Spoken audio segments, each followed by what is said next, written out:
لیکن میرے جو ساتھیوں اور دوستوں، اس جنگ آزادی میں 2 لاکھ مسلمان شہید ہوئے، 2 لاکھ مسلمان شہید ہوئے۔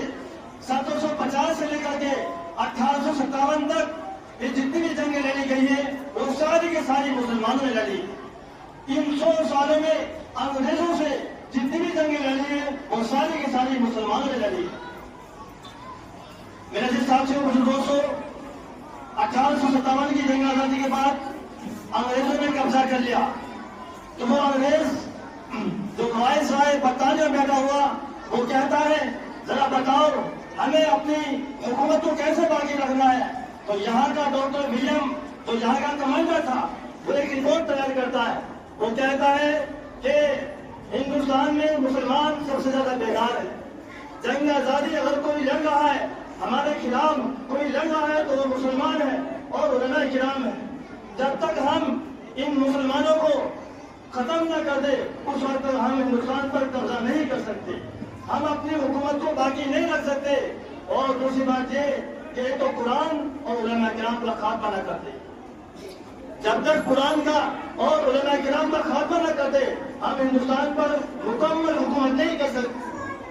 میرا جی ساتھیوں اور دوستوں، اس کے بعد فیصلہ آتا ہے وائس رائے برطانیہ سے کہ جتنے بھی قرآن ہیں ہندوستان میں ان تمام کو جلا دیا جائے اور جتنے بھی علماء کرام ہیں ان تمام علماء کرام کو پھانسی پر چڑھا دیا جائے۔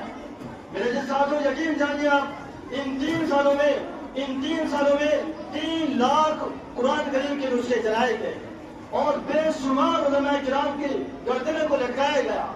میں اپنی رپورٹ نہیں کہتا بلکہ انگریز ایک مسٹر ٹامسن ہے، مسٹر ٹامسن وہ اپنی کتاب میں لکھتا ہے کہ دلی کی چاندنی چوک سے لے کر کے خیبر تک کوئی پیڑ کوئی درخت ایسا نہیں تھا جہاں پر علماء کرام کی گردنیں نہ لٹکی ہوں۔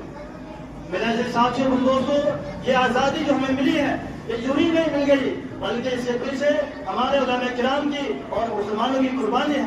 میں ایک بات کہتا ہوں کہ جتنا خون ہمارا بہا ہے، جتنا خون ہمارا بہا ہے اس ملک کو آزاد کرانے میں، اتنا دور چکا پسینہ بھی نہیں بہا ہے۔ بہرحال بہت لمبی باتیں ہیں، ہم دعا کرتے ہیں اللہ تعالیٰ سے کہ اللہ تعالیٰ ہمارے ملک میں امن و امان قائم رکھے، یہ آزادی جو اللہ تعالیٰ نے ہمیں دی ہے اس آزادی کو قائم و دائم فرمائے۔